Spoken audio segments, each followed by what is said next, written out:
There we go. So, welcome everyone to the webinar on maintaining and sustaining the relationship. The presenters today, it's me and Julie, like the previous one we had on building a rapport, so how to start the relationship, and this is more like how to maintain it. And we're very happy to have you joining us today. I think we want to go on the purpose of the webinar series. Can everyone see the slides, and is everything good sound? If not, please let us know in the chat. We will read it and try to address problems if there are any.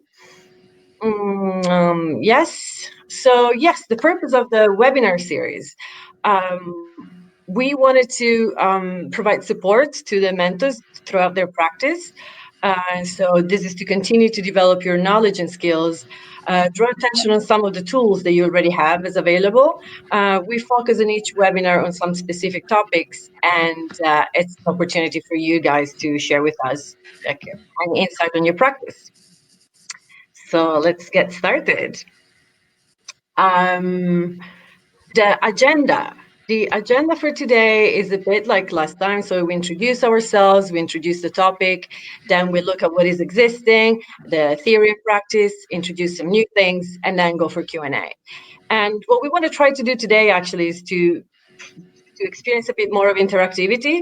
So you're going to be asked at certain points to just share through the chat some ideas or some reflections you have around this, around the topic, and yeah, we will try to answer them if that's what you want, or if you just want to share something, maybe we can even unmute you, or you can unmute yourself when we, say that is the time, and you can actually speak and say what you want to share. So then, today it's me. I'm Agnese. I started as a field worker, and I have to move the slide. Here we go.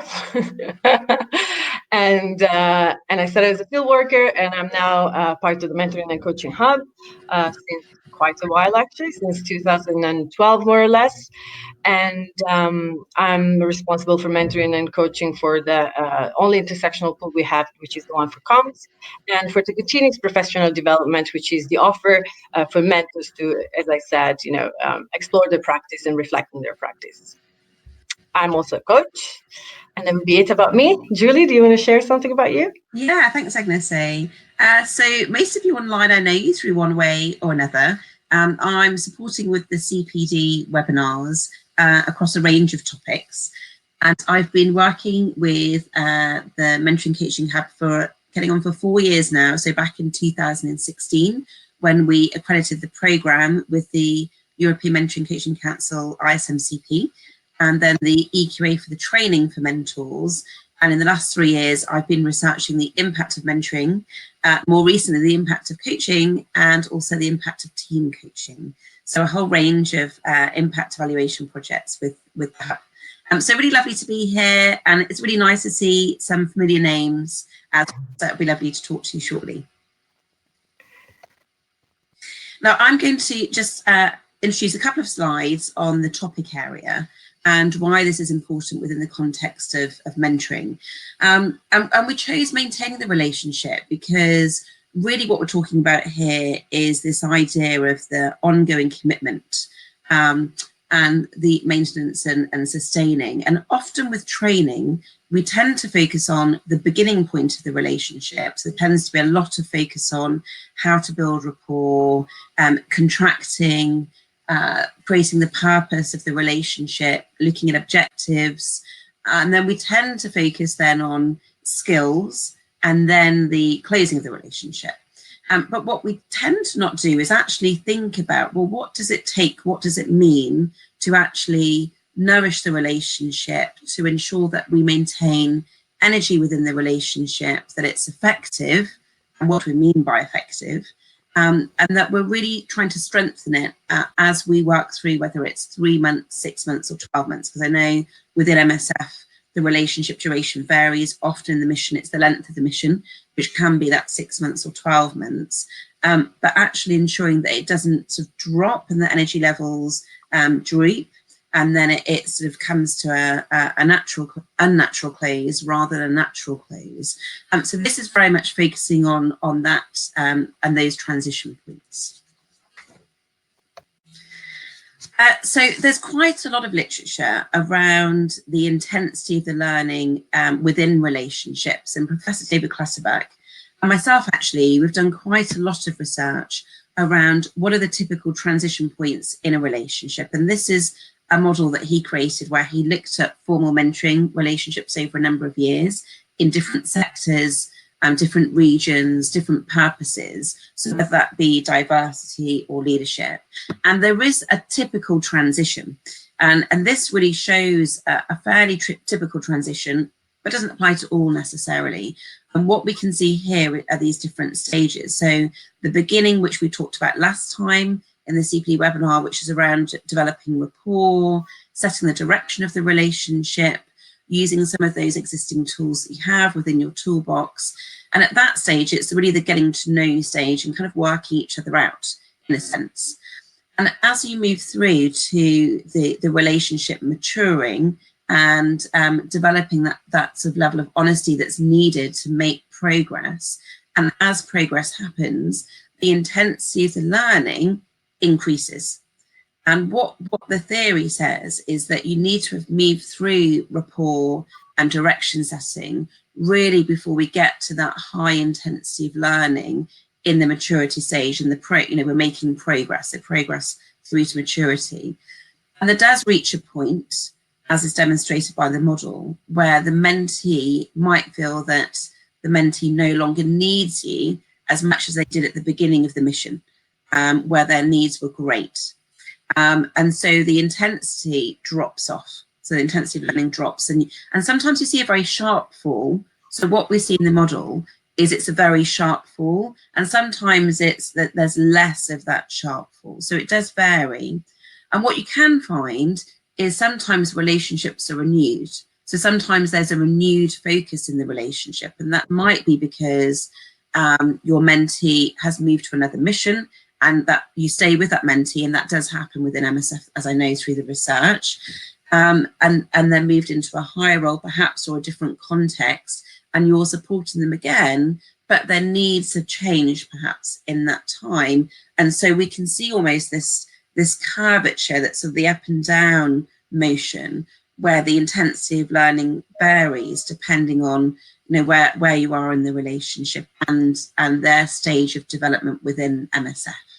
But as I say, that's a fairly kind of typical model that you'll see. Perhaps not the sharpness in your relationship so much in terms of the upward growth and the intensity, and then the downward to close, but very much that curve, certainly. Yeah.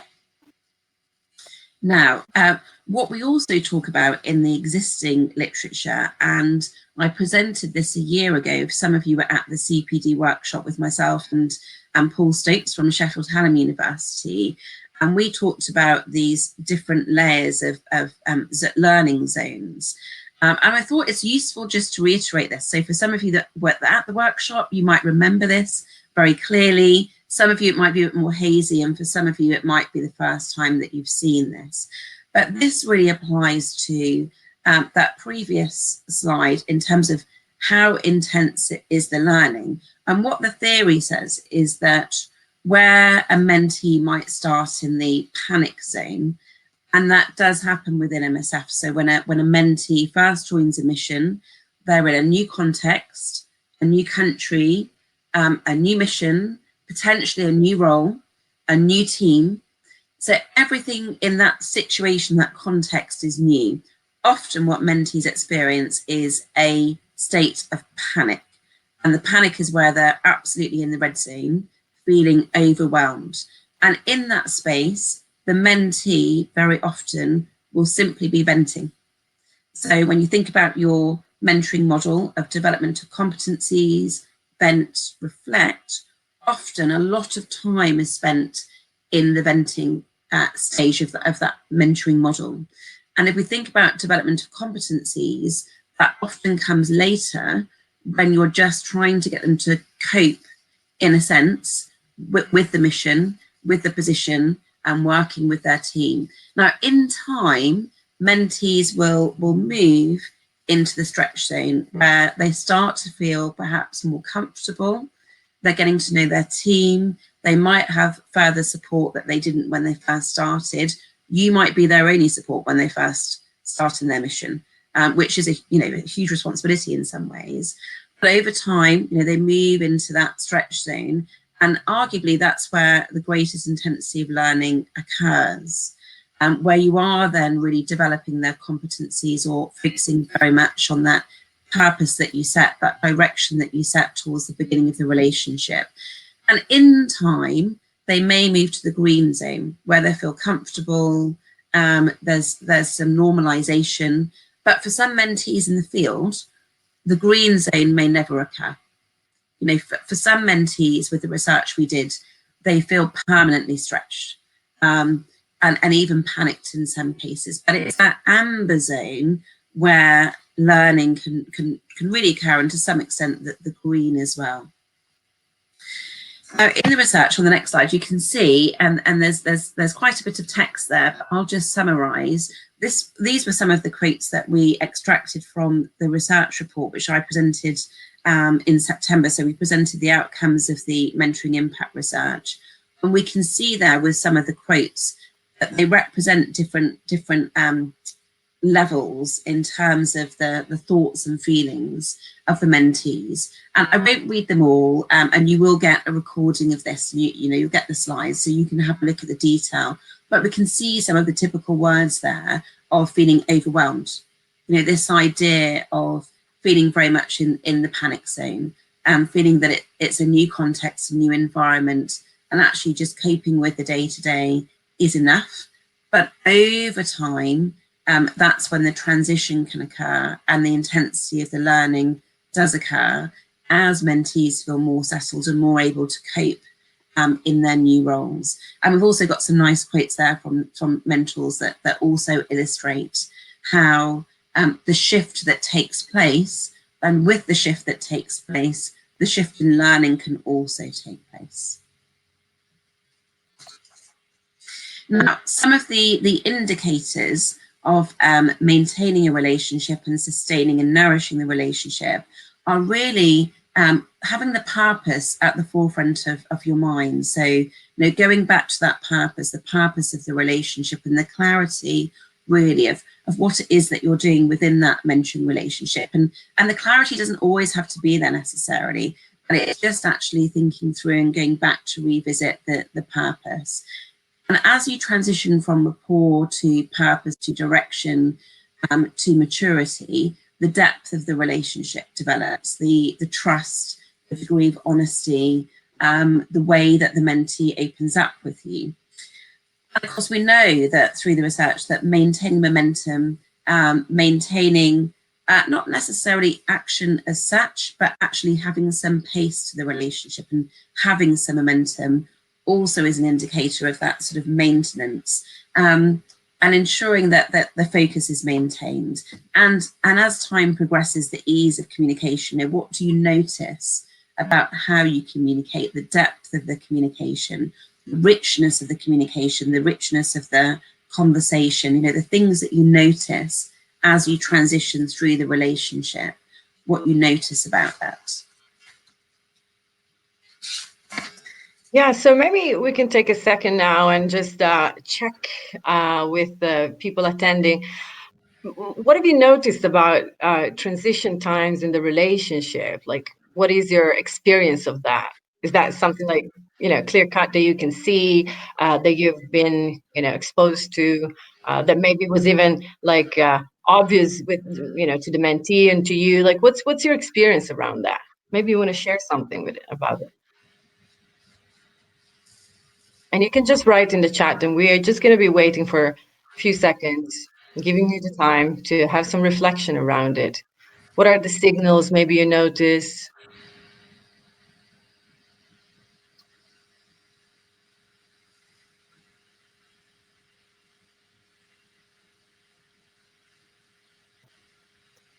Right. So Paulo says it changes from person to person. Yes, definitely. Yes. And so it takes that time to get to know the person, right? To know how is the person signaling certain passages, certain transitions, definitely. So Mm, the more you know the person, the more the relationship matures, the more it gets easier to read where they're at and how then you can respond to their needs at that stage. Yeah. absolutely. And I think the pace can vary as well in relationships. You might notice that from person to person's palaces that the pace can change and the momentum can change. And as you say, the different mentees and mentors experience different paths and different transition points. And it's really interesting. Yes, so three very different mentees. And Yeah. that's what I And also, experienced with the research is that when I interviewed mentors, some mentors have been working with a number of different mentees. And I think no two mentees are the same in terms of their needs and where they might start, whether they start in the red panic zone when they arrive in the field, whether they're more towards the amber. Very few are in the green comfort zone, I think, to start with. But absolutely, they can all be so very different. yeah, and like things that challenge me might not challenge Julie, and so also how we react to challenge, what we find challenging is different from from Mm, person to person, definitely. mm, So we're going to be looking now 1 second at the existing toolkits that we have, and then we're going to build on that. So I think, well, as some of you also said in the research. So Francesca, you're experiencing some problems. Okay, let's try to get back to us. No, we didn't see your comments. Hmm. mm, And yes, so the existing toolkit. So of course, I mean, as said in the research, the greatest toolkit you have is probably yourself and your mentee. So starting from all the experience you have, all the skills you have, all the tools you might have learned in other contexts, and you bring to this relationship. And then more kind of in the context of the mentoring programs we have built together, it's the two here I'm presenting, the digital logbook and the mentoring tools that we propose. And starting maybe with the relationship check-in. Yes, that's maybe the moment to look into. Uh, from the previous webinar, we talked about the relationship agreement, how to frame a relationship, how to set intentions, how to set goals, how to set what type of relationship we want to be. And that's the exploration phase in which you set the kind of foundation of that relationship. And then here we propose a relationship check-in. So every now and then, take a time, schedule a session in which you put aside some time to actually maybe review the objectives, see if there's anything that needs to change, if they're still relevant, if there's maybe some new objectives that came up as the person progressed, and some are not relevant anymore because they're the person develops. And so maybe the priorities also change for the person because the mission is changing because what the job is requiring from that person is changing.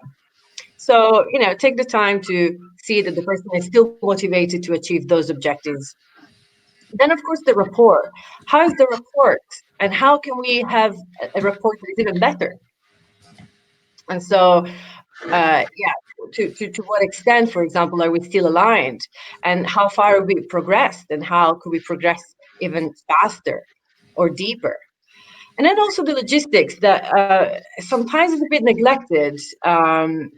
But in the logistics, there's a lot of richness and there's a lot of ease that can take place. Like if the logistics are easy, then try to make it easy for the person and for yourself, so that that relationship can happen and can just flow. So questions like, are we okay with like how we define flexibility, or is there something that we want to review? Maybe like you canceling every day, just the day before, maybe that's not productive, maybe that has an impact on the mentor or on the mentee. So things like that. Anything we can do, change timing, what would fit you best. um, yeah, what is the environment? We talked also last time about the environment. um, are you making sure you have all you need, the space you need to have that type of discussion, to enter that type of relationship? Yes. So, and to continue to the next tool we have is the digital logbook. And the digital logbook is a space that we've created for mentors and mentees that is completely confidential. And the idea there is to have all the notes, for example, in one place and shared, so that there's a sort of agreement on what has been discussed, what are the next priorities, what you should follow up for next session, what are maybe the homework the mentee has to do. So it's to keep track, definitely. And also it's to capture the journey of the relationship, to be able to look back, to be able to then, have a vision for the future, and to sometimes stop and celebrate whatever success, whatever achievement the mentee has got. And it's, yeah, in general, to reflect, I would say, on the path and see if there's any learning on also how the person learns. I see that there are some comments.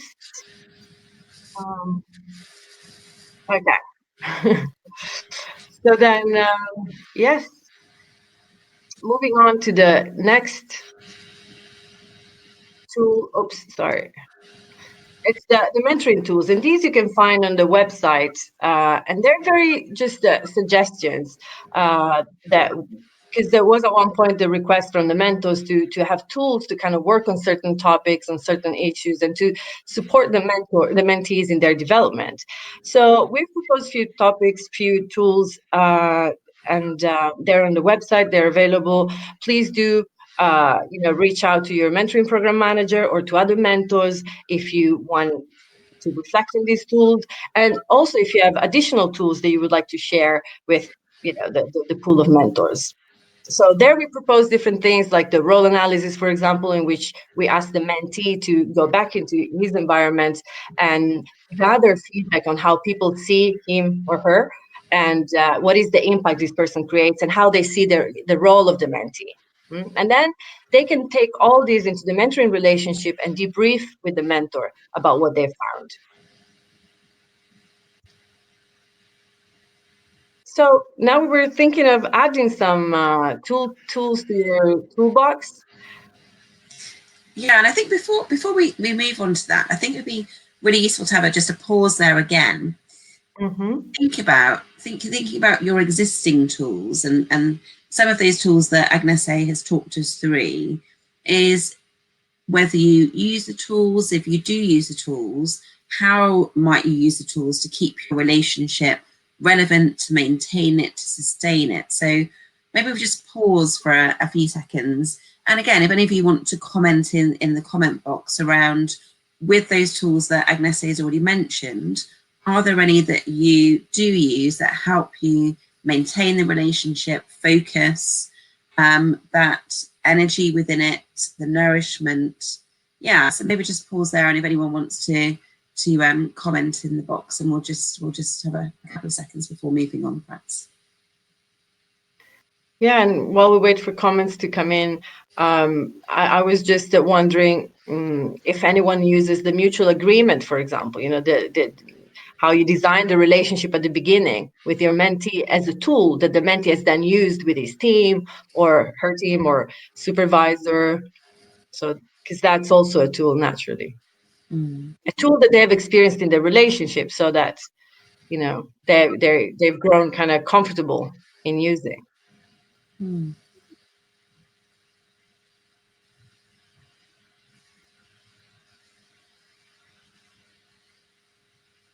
Or any other tool as well.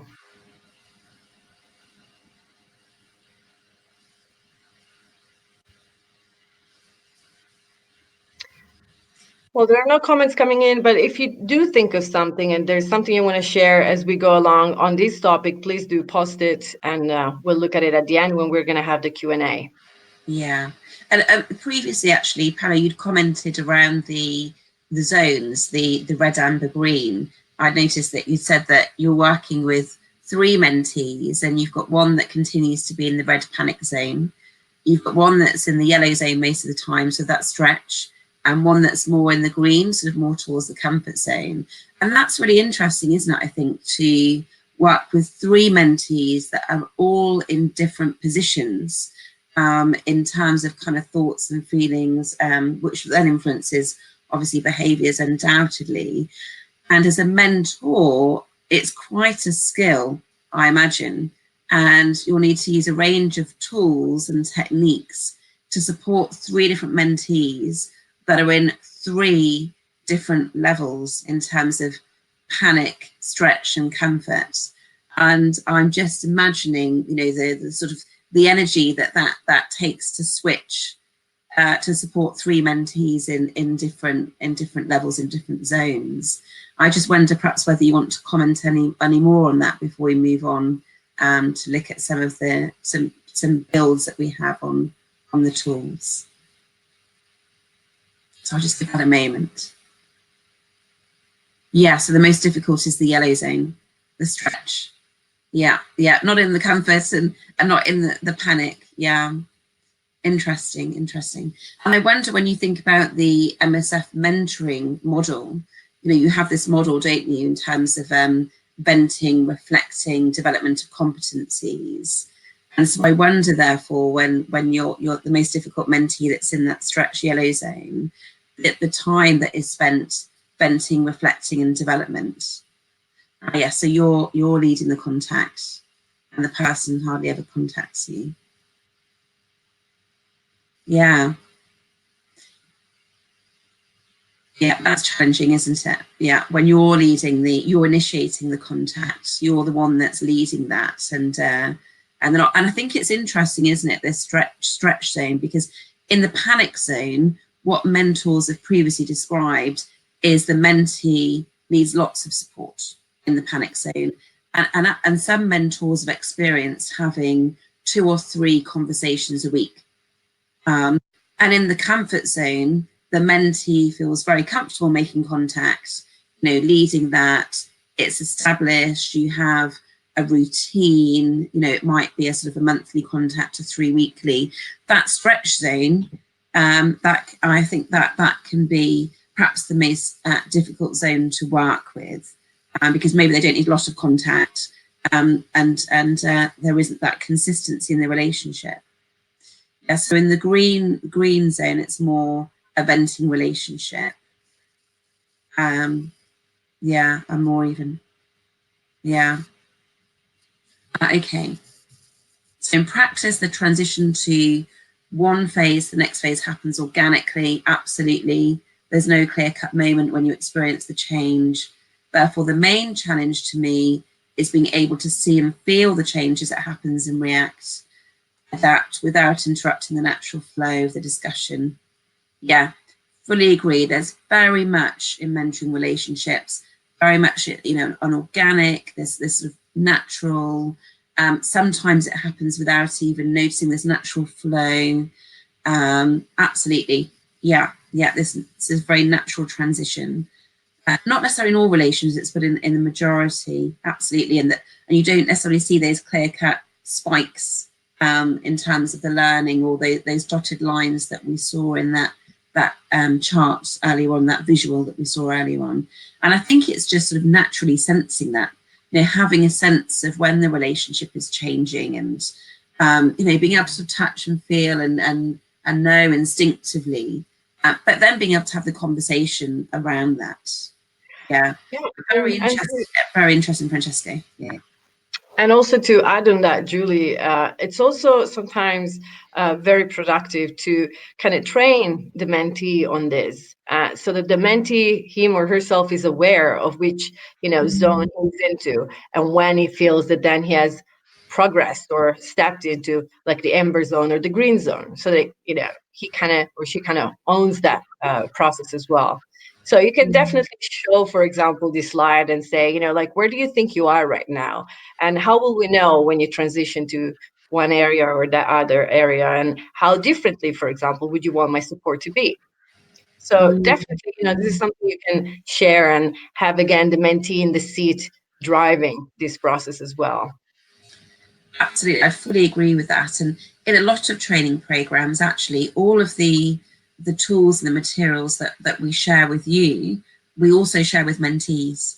So we're very open with the tools and the content, and Yeah, and they are shared. And as the tools, yes, it seems to me that often tools are used retroactively, acknowledge the milestone has been reached or the relationship has evolved, rather than to manage the transition itself.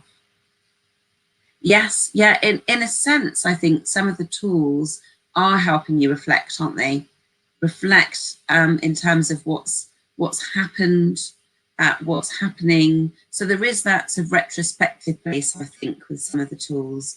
Absolutely, to try and ultimately, I think a lot of it is about helping you to really understand the dynamics of the relationship and what's happening and how and why and when, and helping your mentee have that degree of understanding as well, and then that mutual understanding between yourselves and the relationship. So yeah, I very much agree with that. Yeah. Yeah, I guess it's interesting, like the different use, the different usage you can have of the tools, and definitely some are to set up the relationship, so to kick off on a good start. Some others are definitely to reflect on the practice, to raise awareness on what's been the journey and all that. And generally, I would say whenever you can raise awareness on something, you can even kind of reframe the narrative around certain things that have happened in a way that is empowering for the mentee. Yeah, and your point there, I just give regards to reflecting and analysing. Yeah, so very much that reflection and analysis, and yeah, that mutual understanding in terms of the dynamics of the relationship and what's happening. Yeah, and if that's if that's what they're used for, the reflection and the analysis, then super. That's really great, isn't it? Yeah, if we use them for that. Yeah, and I think this connects well with your next slide, Julie. Yeah, so sort of moving on to thinking about layering in terms of the mentoring coaching hub and what they already provide, and we use one of the core texts which is full of tools and techniques through the transition points of the relationship. So that's one of the core texts that we referred to in the previous session that does inform very much of the content that we do have. And we talked previously about rapport, but actually it's going back to think about throughout the relationship is temperature checking the rapport, in a sense of thinking about how would you describe it, and to what degree do you have that strong rapport to one another, because we know that rapport builds trust, builds honesty, builds disclosure, and helps you transition, and is absolutely needed when you're working with a mentee that's in that amber zone and red zone. Is absolutely crucial in the relationship. And thinking about how do you continue to maintain that strong rapport to work together effectively, and how does the mentee regard your support? Is it stimulating? Is it relevant? Is it what they need? Are you supporting their needs? And then thinking about when we move towards the sort of the middle of the relationship, which is sort of more of the focus of today, in fact, in terms of thinking back, was there a specific need, a specific purpose, an expectation around what the mentee and you as a mentor, actually, what you wanted to achieve in the relationship, and actually, is there some movement towards that? To what degree are you shifting and achieving that? What have you been learning? What have you learned along the way so far at that particular stage in the relationship? What else do you need to learn to support the mentee? What does the mentee need to learn? What are their further needs supporting? So in a sense, sometimes when we get to that sort of that midpoint of the relationship, when sometimes we feel that energy might drop a little bit, it's then kind of coming back and revisiting what was discussed in those first few weeks, those first few meetings, those first few months even. Yeah. And then moving on to the next slide, which is this ongoing relationship check-in. So with mentoring, we might check in at the beginning of the session, we might check out at the end of the session, but actually the relationship check-in in terms of do we have the clarity of the purpose? Is that still there? Has the purpose shifted in the relationship? Have the learning goals shifted as they've become, perhaps the mentees become more comfortable in the field, in their particular context, in their position? Have those goals changed, those learning goals? Are there specific achievements or milestones that have taken place. Going forward, what might you do to sort of have energy to energize the relationship at different points? Do you find that energy has dropped? Are you aware of that? Is the mentee aware of that? How do you both feel about the energy level? So as well as the session, when you might have a check-in and checking out, it's this checking in on the relationship in a sense, and thinking about, where are we and where do we want to be, need to be going forward. So thinking about yourselves and your practice, perhaps we might have a pause point there, just really to think about your checking in, and what the checking in looks like for you in terms of the relationship check-in. Is this something that you tend to do on a regular basis? Is it something that perhaps you feel that you don't and you might need to do more of? So I thought it might be useful just to pause there for a moment. Yeah. Just think about, is this something that you do regularly? Is this something perhaps you might feel that you need to do more of in your relationships? And again, does it really vary with every mentee that you work with? And as you write down your answers, your reflections on the chat, I would like also to consider two additional points, and one being how much are you aware of your reactions? For example, when the energy goes down, what value are you giving to that? Like, are you kind of attaching an extra meaning to that, like maybe doubting yourself, maybe doubting the value you bring to the relationship, or maybe doubting the commitment of the mentee? Because I think what we're trying to do is to kind of normalize that. There's a physiology of the relationship, and sometimes we kind of perceive it instead as an issue. Is there's an issue, right? And so we try to kind of justify that, making up meaning. And I just wonder, like, what's the how are you with that, that maybe dropping of the energy? And also, like, do you kind of bring it up, or is it something you feel kind of, maybe it's something you kind of don't want to touch? So all of these in the check-in, and your reflections around this. So to summarize, I guess we would like to know how you do the check-in, and how do you experience the drop in energy, and how do you manage it?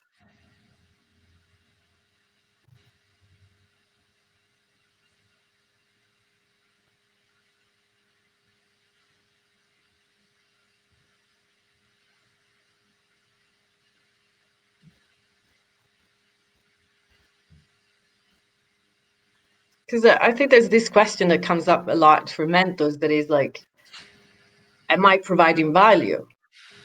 Mm-hmm. So sometimes it's very clear to know. Sometimes it's a bit more,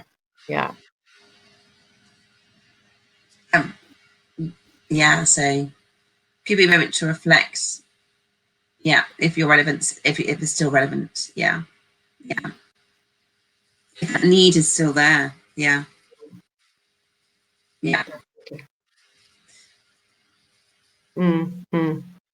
If there's still value added.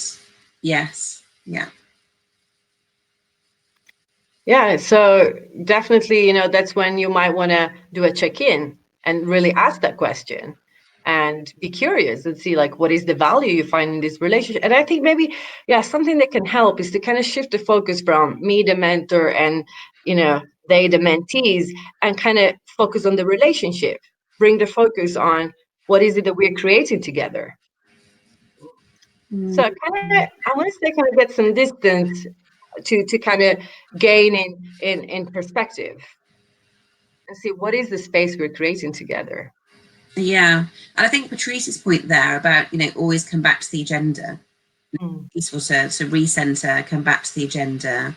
And interesting, Francesca, your point there in terms of the drop in energy, particularly with lengthy relationships. With some of the mentoring relationships with an MSF might be 12 months. Some of them are longer, as we know. Some of them are longer. So maybe we don't overemphasize it, but not deny it either. And the question is, are we getting value from this? So not maybe to overemphasize it, to kind of be aware, to be mindful if the energy is dropping, and ultimately they're still getting value. Yeah, and the indication there about the mentor and mentee possibly moving into another phase. And if we have a look at the next slide, we've got a bit more content on this in the next slide with, sometimes some of the indicators are that it feels like the relationship a little bit is running out of steam, losing some relevance, perhaps losing direction. So I think the points that you've all made there are really relevant to this in terms of going back to the agenda, revisiting it. Are we getting value from this? Is it value added? And, initially in a mentoring relationship, there can be this euphoria when you meet, this euphoric getting to know one another, this wave of enthusiasm that happens towards the beginning. And then over time, the position and the field and the circumstances this wave can roll over the mentee, and then that energy is lost perhaps. And around this relevance is that what we can see sometimes is that mentees don't want to take mentors' time. Perhaps they don't bring topics to the conversation or issues. That initial sense of purpose sometimes might be lost. And you can see some of the indicators in this, in that mentees start to cancel, and perhaps on occasion they don't turn up for some of the arranged meetings that you might have. Perhaps they don't comply with what you've agreed. Sometimes the sessions get more and more spaced out. So you might agree that you're going to have fortnightly to begin with, and then it's monthly, and then the spacing is longer. For some, that isn't an issue, for others it is. As you become more comfortable, the sessions might be more spaced out. Sometimes it might be more of a rambling conversation. You move into the friendship zone rather than the mentoring zone. So it's sort of cuddly, warm, this, very much a friendship, a nice chat, but a chat that doesn't have a sense of direction or purpose necessarily. And sometimes their needs are just overwhelming, which can also happen. So I think where we see this loss of energy and focus, when it does happen on the next slide, there's a few things that we can do, and you've mentioned some of those already in terms of coming back to the agenda, revisiting the purpose, asking about value, talking about relevance.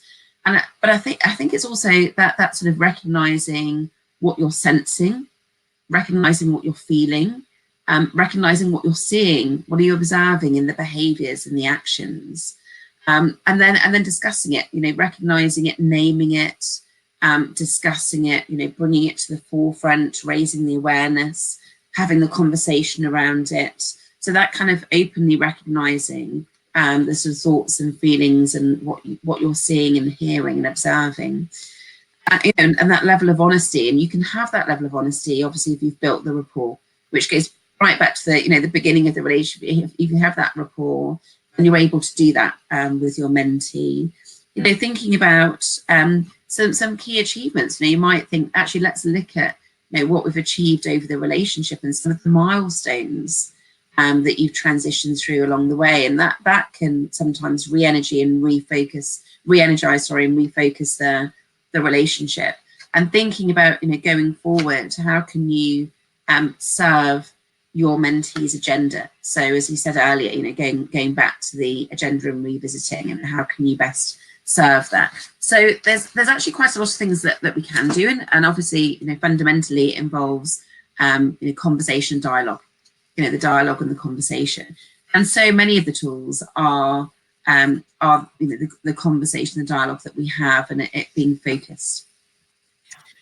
And then, oh yeah, sorry, there's a comment there. Yeah, and if I can just add one thing, like I think it's also important to recognize the feelings in the relationship, so that the mentee also is inspired to recognize his or her feelings, and for that to be okay, even when the feelings are not necessarily of enthusiasm, and the positive ones, those that we define as positive. Like, all feelings should be allowed in a relationship that you want to create, that is safe. And because sometimes they might have the same problem, communicating on other emotions that are not positive to other team members, to their teams, to their supervisors. So to experience with you a way of doing it in a safe way, I think it's really because we say many times, you are the example as the mentor as well. You're kind of, embodying certain values and certain rights, and, and claiming that space for you and for your mentee in that relationship can be just really like transformational for them. And I think, Paolo, you make a really good point there as well, where you say to be open that the relationship can get into maturity of the mentee, where needs can be less, and getting more independent, allowing the space for it. And that's a really, really crucial point that you raised there, because that transition, through to that maturity stage, where their needs are less, and you might find that you're in contact less, because that need isn't there anymore, because they do grow in independence and feel more comfortable in inhabiting their role, whether that be a project manager or medical coordinator or deputy head of mission, actually inhabiting that role, living and breathing the role, that they're able to do that more effectively. And so therefore there's less reliance on you. And so naturally the relationship matures and you're needed less. And, recognizing that, and as you say, Paolo, allowing this space for it, allowing this space for that growth and that natural transition that takes place, that organic transition that was mentioned previously, which I love that word, that organic, which is, really, really lovely within the context of the field, I think, particularly. Yeah. So, it's very interesting, because sometimes people attach meaning to this as in, okay, the relationship is failing because, we have less contact. And Paolo, you're suggesting is that that's actually when you've succeeded. So the mentee is now in a better place and more independent and more confident, right? So yeah, I like the mind shift there. Yes. And I think that point that you make, Paolo, there is probably very relevant to the last slide. Moving on, is that actually that the energy and the focus might diminish, but the reason why the energy and the focus might diminish is because the mentee has grown and developed, where actually the focus isn't needed now. And in a sense, the mentor, that initial purpose, the reason for, being new into the role, new into the field, new into the region, new into the environment, that they shift from the red perhaps to the amber, more so to the green. And when they are moving towards a degree of comfort, then the need is less.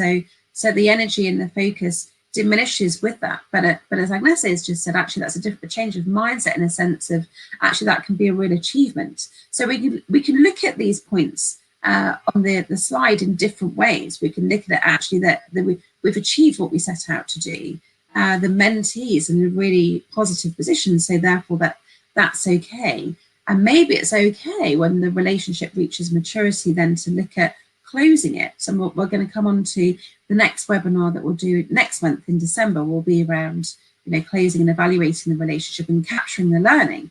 And thinking about that initial sense of purpose, yes, it to some extent we'd expect that to be diminished as the mentee grows and develops into the role. That sense of purpose of why you were there 6 months ago or 12 months ago, that has lessened over time. And again, that's okay.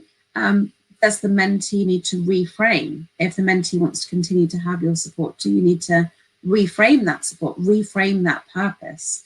Because you might have achieved that, and then there's something else where the mentee needs support with because they've transitioned into a different space. I'm thinking about the degree of openness and discussion that's taken place, and then the options that you have. The options to renew, revive, recontract with one another, close, for example. So what are the options going forward when perhaps there's a point in the relationship where you could go in different directions? So that's really worth thinking about. So what would I like to do is maybe, so Agnese, yeah. Yeah, no, and just to add on that, I just wanted to also consider this for a second. Like the way the mentee is behaving in the relationship might also be the way he's behaving or she's behaving outside the relationship. And so there might be also some like good information there and good awareness for the mentee to take if you have an open discussion around these things. And maybe also the fact that the understanding that the mentee can recontract other relationships that he or she is experiencing and having in their environment. So, you're giving them tools again to manage that transition with other relationships as well. Mm, mm. Shall we move on to the next? Oh, there's a comment. Yeah, the last slide. Yeah, and your point there, Paola. Yes, about remaining in standby, ready to be reactivated if needed. Yeah, so absolutely, because some mentees, when they move to their next mission, they ask to work with the same mentor again for their second mission. That happens within mentoring coaching hub, and actually perhaps agreeing a gap. So there might be a gap, and then, as you say, almost being reactivated, Paola. Yes, yeah, that can happen as well. And curious about what's that standby, because maybe the mentee in that standby is actually working on quite some things you guys have put in motion together. It's not necessarily like a non-activity on their end. Yes, yeah. And the point there, rediscussing the frequency, length of the sessions, coming back to what Agnese talked about, which is the logistics as well, coming back to that. Absolutely. Yeah. So just moving on to the next slide, we thought again, we're coming to the end actually, we only have a few minutes left, but we thought it might be nice to just hear from yourselves as we come to the end of the webinar around perhaps some of the challenges that you might have experienced in maintaining your relationships, or some examples around how you do maintain that energy level, that focus. And I think Patrice made an important point there around the rediscussing the frequency, the length of the mentoring sessions. So yes, Patrice, absolutely. And is there anything else that you found that is effective in maintaining the relationship and that focus and energy level that you can share with the group? And as you know, we wait for your comments to come in. Another comment on Patrice, what Patrice wrote. What I like about it is that you keep personalizing the approach, because that's the great thing about mentoring is that it's a personalized approach, not just in the sense that you personalize this to the person, but to the moment, to the context, right? To who you've become, to what the relationship has become.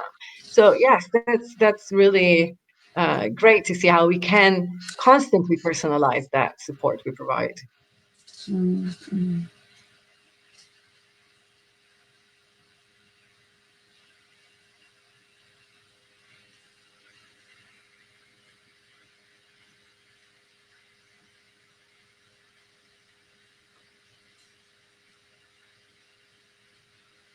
Yeah, and as you write in, maybe also what would be interesting to hear is like, what have you learned from the way you managed such moments, right? Such challenges. Like, what have you learned about yourself as a mentor, or about mentoring in general?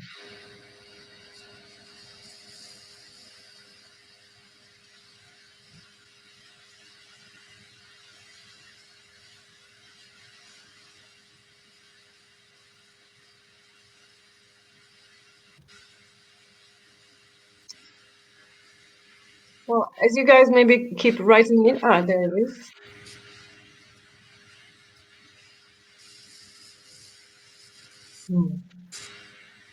Oh, that's a really great point, Francesca. Yeah. So at the B, is it? Yes, I think it helps to anticipate possible steps and transitions at the beginning during the mutual agreement. So how are we going to recognise a transition? How are we going to acknowledge it? How are we going to, what are we going to do about it? I think that's really, really super to think about that early on, and to build that into your mutual agreement and the recognition of it. I think that's really super as an example of what you might see. Mm. Yeah, definitely. So that then, when time comes, it's normalized and it's okay to talk about it. Right.